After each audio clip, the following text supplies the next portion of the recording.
क्या आप जानते हैं कोरोना वायरस की दवाई कैसे बनती है और ये मार्केट में कब तक आएगी? हाल ही में आप लोगों को पता होगा कि कोरोना वायरस से पूरी दुनिया परेशान है और हम सब लॉकडाउन में हैं और हम सबको एक ही वेट है कि इसकी दवाई कब तक आएगी और हम कब तक अपनी सारी नॉर्मल जिंदगी में वापस आएंगे।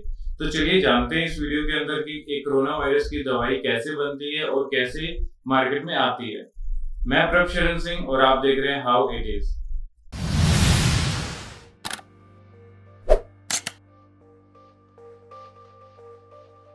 हम सब जैसा कि जानते हैं कि कुदरत के बिना हम लोग कुछ भी नहीं है। जो भी है इस दुनिया पे सब कुछ कुदरत की देन है। हम ये भी जानते हैं कि कुदरत के कहर और कुदरत की मार से आज तक कोई नहीं बच सका है, बट कुदरत जब प्यार करती है तो भी हमें बहुत ज्यादा प्यार करती है। तो दोस्तों, बिना कुदरत के इंसान कुछ नहीं है, इंसान कुछ नहीं कर सकता। अगर हम थोड़ा सा डिटेल में सोचे कि इंसान ने आज तक खुद से क्या डेवलप किया है, क्या डिस्कवर किया है, तो दोस्तों कुछ भी नहीं। इंसान बिना कुदरत के कुछ नहीं कर सकता। अगर हम पेट्रोल डीजल की बात करें तो वो भी कुदरत ने दिया है। कच्चा तेल हम जमीन से निकालते हैं और उसको फिल्टर करके उसको प्रॉपर प्योरिंग करके हम लोग डीजल और पेट्रोल बनाते हैं। आप बिजली की बात करो, हमें पानी की जरूरत है, हवा की जरूरत है, सूरज की रोशनी की जरूरत है, तो ही हम बिजली बना पाते हैं। तो बिना कुदरत के हम कुछ नहीं बना सकते हैं। तो ऐसे ही जब हम कोई दवाई बनाने जाते हैं तो दवाई बनाने में सबसे पहले कुदरत की ही जरूरत है। बिना कुदरत के हम दवाई नहीं बना सकते हैं। हम लोग सोचते होंगे कि लैब्स के अंदर साइंटिस्ट कुछ ना कुछ केमिकल रिएक्शंस करके और एक दवाई बना देते हैं जिससे हम लोग ठीक हो जाते हैं। तो दोस्तों, हम लोग इस प्रोसेस को पूरा जानते हैं कि साइंटिस्ट उस लैब के अंदर बैठ के क्या कर रहा होता है, वो कौन से केमिकल रिएक्शंस करता है कि वो दवाई बन जाती है। बट मैं वीडियो स्टार्ट करने से पहले आप लोगों को बता देता हूँ कि बिना इंसानी शरीर की मदद के दवाई नहीं बन सकती। तो चलिए जानते हैं इस वीडियो के अंदर कि इंसान के शरीर से हम कैसे दवाइयां बनाते हैं। अभी हाल ही में यूएस के प्रेसिडेंट डोनाल्ड ट्रंप ने एक प्रेस कॉन्फ्रेंस के अंदर बोला था कि हम लोग दवाई नवंबर 2020 तक लेके आ जाएंगे। तो इसके जवाब में एक यूरोपियन डॉक्टर ने जवाब दिया था कि मुझे नहीं लगता कि हम इस दवाई को 18 महीने से पहले मार्केट में ला सकते हैं। और 18 महीने में लाने में कंडीशन ये भी है कि 18 महीने में non stop without any problem वो दवाई के एक्सपेरिमेंट्स अगर कामयाब होते हैं तो ही 18 महीने में सबसे कम समय में ये दवाई आ पाएगी। अगर बीच में कोई दिक्कत आती है, एक्सपेरिमेंट्स फेल होते हैं, तो ये दवाई को 18 महीने से ज्यादा लग सकते हैं। और उन्होंने आखिरी में एक बात ये भी बोली कि जब तक हम लोग ये दवाई को खोज निकालेंगे तब तक ये महामारी अपने चरम सीमा तक जाकर वापस ठीक होने के कगार पर आ चुकी होगी। इसका मतलब कि जब तक दवाई मार्केट में आएगी तब तक ये पूरी दुनिया इस महामारी से उभर चुकी होगी। तो दोस्तों, सबसे पहले हम लोग बात करते हैं कि इस दवाई को मार्केट में आने में कितना टाइम लगेगा। इसके बाद हम लोग बात करते हैं कि दवाई बन कैसे रही है, सारे प्रोसेस को। तो मैं सबसे पहले आप लोगों को कॉन्सेप्ट बताता हूँ कि ये दवाई मार्केट में कब तक आएगी और इसके ये कॉन्सेप्ट इतना लेंथी क्यों होता है। तो दोस्तों, सबसे पहले जानते हैं कि अभी तक के इंसानों के इतिहास में, अभी तक ह्यूमन हिस्ट्री के अंदर, मतलब हमारे इतिहास में ऐसी कोई भी दवाई नहीं है जो 1 से 1.5 साल के अंदर अंदर बन चुकी होगी। कम से कम 1 से 1.5 साल का समय उस दवाई को बनने में लगा ही लगा है। अक्सर जो एवरेज हम लोग ऑन एवरेज एक टाइम पीरियड मानते हैं, जो साइंटिस्ट डॉक्टर्स बोलते हैं, एक दवाई को बनने में एवरेज 2, 5, 8, 10 से 15 साल लग जाते हैं इस दवाई को मार्केट में लाने तक। अब आप सोच रहे होंगे कि ऐसा क्यों होता है कि एक दवाई को बनने में इतने साल क्यों लग जाते हैं। तो इसी तरह कोरोना वायरस की जो दवाई है उसको मार्केट में आने में कम से कम 18 महीने लगेंगे और 18 महीने कंफर्म नहीं है। ये दवाई इस साल 2020 के अंदर आना पॉसिबल नहीं है, ऐसा साइंटिस्ट और डॉक्टर्स का मानना है। अगर सब कुछ ठीक रहा, काफी इसमें पैटर्न्स होंगे जो स्किप होंगे, उसके बाद जो टेस्टिंग फाइनलाइज होती है, अगर हमारी सबकी किस्मत अच्छी हुई तो ये दवाई इस साल के एंड तक आ जाएगी, नहीं तो ये दवाई अगले साल ही मिलेगी। अभी हाल ही में बिल गेट्स ने भी अपनी एक वीडियो के अंदर बोला था कि ये दवाई 2021 के आखिरी महीनों में मार्केट में पहुंच पाएगी सफलतापूर्वक। तो दोस्तों, अब हम लोग बात करते हैं कि ये दवाई बनती कैसे, इसका पूरा प्रोसेस क्या है, इसके कौन कौन से फेस हैं। तो सबसे पहले मैं आप लोगों को बताता हूँ कि इसके कॉमन जो फेस होते हैं किसी भी दवाई को बनाने के, वो होते हैं 3 फेस। पहला फेस, दूसरा फेस और तीसरा फेस। ये तीनों फेस पार करने बहुत जरूरी है। आज तक कभी भी ऐसा नहीं हुआ है और ना कभी हो सकता है कि हम पहले फेस से दूसरे को मिस करके हम तीसरे फेस पे जाएं, ऐसा पॉसिबल नहीं है। अब मैं बात करता हूँ जो पहला फेस है उसमें क्या होता है। पहला फेस है सेफ्टी। फेस 1 के अंदर डॉक्टर और साइंटिस्ट किस बात का ख्याल रखते हैं और किस चीज के ऊपर वो लोग शोध करते हैं और पूरी की पूरी एक्सपेरिमेंट्स करते हैं, वो पॉइंट होता है सेफ्टी। तो सबसे पहला काम क्या होता है कि जो टेस्टिंग करनी है, क्या वो हम इंसानों के ऊपर, एक हेल्दी इंसान के ऊपर वो टेस्टिंग कर सकते हैं, क्या ये सेफ है, क्या वो इस टेस्टिंग से उस इंसान की जान तो नहीं चली जाएगी। तो वो साइंटिस्ट फेस 1 के अंदर इसी चीज का पूरा एक्सपेरिमेंट करते हैं कि हम इस दवाई को टेस्ट कर सकते हैं कि नहीं कर सकते हैं।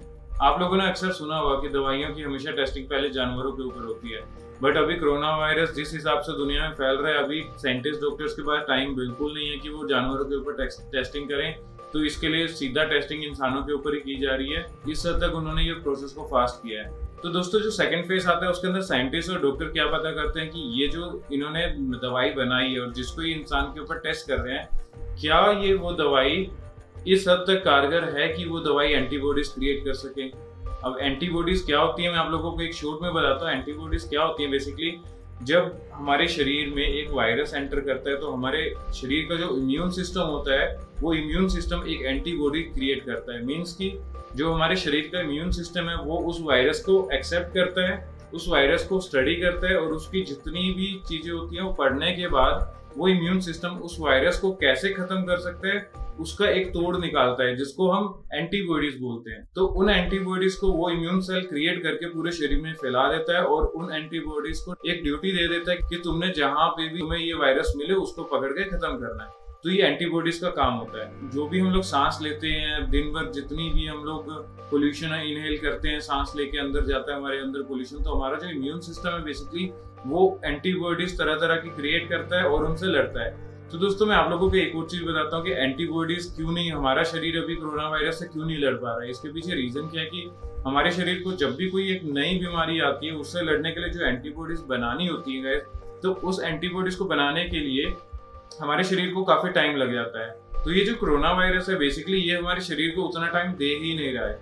ये एंटीबॉडीज बनने से पहले ही हमारे लंग्स में जाके काफी डैमेज कर चुका होता है, ताकि जब तक हमारी एंटीबॉडीज बनती है तब तक हमारा शरीर साथ छोड़ चुका होता है, वो हार मान लेता है। तो इसीलिए ये जो बीमारी है वो काफी घातक मानी जा रही है। इसीलिए सारी दुनिया इतना डर रही है, बिकॉज हमारे शरीर को प्रॉपर टाइम नहीं मिल रहा है इससे रिकवर होने का। हाँ, जिनके शरीर बहुत ज्यादा हेल्दी हैं, जैसे अगर हम हमारी एज ग्रुप के लोगों को देखें जो कि 20 से 30 साल के बीच के लोग हैं, जिनकी इम्यून सिस्टम काफी स्ट्रॉन्ग है, तो उनके इम्यून सिस्टम काफी फास्ट एंटीबॉडीज बना रहे हैं और कोरोना वायरस को अपने शरीर में लेने के बाद भी वो लड़के अपने आप बिना किसी दवाइयों के ठीक भी हो रहे हैं। बट ये मेन कोरोना वायरस नुकसान किनको कर रहा है कि जो ऑलरेडी कोई पेशेंट्स हैं और जिनकी उम्र कम है। अब इस चीज को आप लोग ध्यान में रखना, आप समझो इस बात को कि ओल्ड पेशेंट और जो ऑलरेडी किसी ना किसी बीमारी से लड़ रहा है शरीर, तो वो क्यों इससे ज्यादा लोग मर रहे हैं और उनके लिए खतरा क्यों है। बिकॉज जो भी मैंने आप लोगों को बताया कि एंटीबॉडीज बनने में टाइम लगता है, तो बेसिकली क्या है कि अगर एक मरीज है उसको पहले से ही डायबिटीज है, उसको पहले से ही अस्थमा है, उसका शरीर पहले ही 2-3 बीमारियों के साथ लड़ रहा है और एंटीबॉडीज बनाने के ऊपर जोर लगा रहा है, तो वहां पे एक नई बीमारी कोरोना वायरस जो कि बहुत वायरल होकर बहुत फास्ट हमारे शरीर में फैलती है, तो वो हमारा शरीर उस टाइम पे इतनी सारी बीमारी को एक साथ एक्सेप्ट नहीं कर पाता है और हार मान लेता है। तो इसी वजह से हमारे जो बुजुर्ग हैं, जो ओल्ड पर्सन हैं और जिनको ऑलरेडी बीमारी है, वो सारे के सारे जल्दी मर रहे हैं और जवान लोग कम मर रहे हैं। तो यही एक रीजन है इस बीमारी का घातक होने का। तो अब लास्ट में हम बात करते हैं फेज 3 की। फेज 3 के अंदर बेसिकली एक्सपेरिमेंट्स में क्या हो रहा है कि उसकी इफेक्टिवनेस हमने सबसे पहले देखा कि ये दवाई इंसान के ऊपर टेस्ट की जा सकती है कि नहीं। तो फेज 2 में फिर उसके बाद हमने देखा कि एंटीबॉडीज क्रिएट कर रही है कि नहीं कर रही है, और थर्ड पार्ट उसके बाद आता है कि ये कितनी इफेक्टिव है, कि ये हमारे इम्यून सिस्टम को कितनी एंटीबॉडीज बनाने में मदद कर रही है और हमारे इम्यून सिस्टम कितनी फास्ट इसको एडॉप्ट करके कितनी फास्ट लड़ रहा है। तो ये चीज थर्ड फेज के अंदर एक्सपेरिमेंट हो रही है। तो दोस्तों, इस सुनने में ये 3 प्रोसेस बहुत ही कम थे, हमने 1-2 मिनट के अंदर समझ लिए। तो बट असली में ये सारे प्रोसेस में काफी महीने लग जाते हैं। पहले फेज को ही टेस्ट करने में 2 से 3 महीने लग जाते हैं, दूसरे फेज को टेस्ट करने में 1 से 2-3 महीने लग जाते हैं, ऐसे ही तीसरे फेज को टेस्ट करने में भी काफी महीने लग जाते हैं। तो इसमें एक फैक्ट हो रहा था कि जब भी हम कोई एक दवाई बना लेते हैं तो वो बनाने के बाद सबसे बड़ा उसका जो टेस्टिंग फेज वो होता है कि क्या वो दवाई इस बीमारी को खत्म कर, मतलब कि क्या वो दवाई लेने से कोरोना वायरस तो खत्म हो जाएगा बट वो कहीं दूसरा साइड इफेक्ट देके शरीर को नुकसान तो नहीं कर रही है, मीन्स कि वो रिएक्ट तो नहीं कर रही है।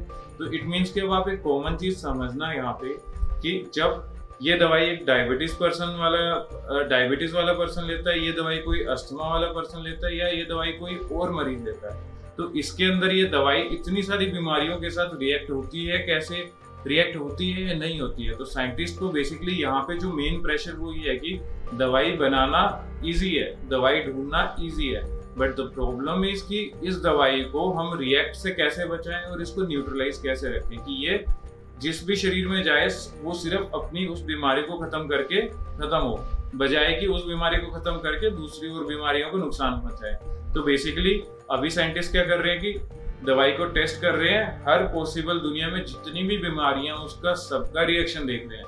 तो अब आप खुद ही सोच के देखिए कि इतने सारे रिएक्शंस के साथ टेस्टिंग करना, उसके रिजल्ट्स का वेट करना, अगर कोई गलती है तो इम्प्रूव करना, ये सारे प्रोसेस में कितना टाइम लग रहा है और कितनी मेहनत लग रही है। तो इसीलिए ये दवाइयां अभी तक हमारे तक नहीं पहुंच पा रही हैं और इसीलिए पूरी दुनिया इससे जूझ रही है। आई होप आप लोगों को आज ये बात क्लियर होगी कि दवाइयां कैसे बन रही हैं कोरोना वायरस से लड़ने के लिए।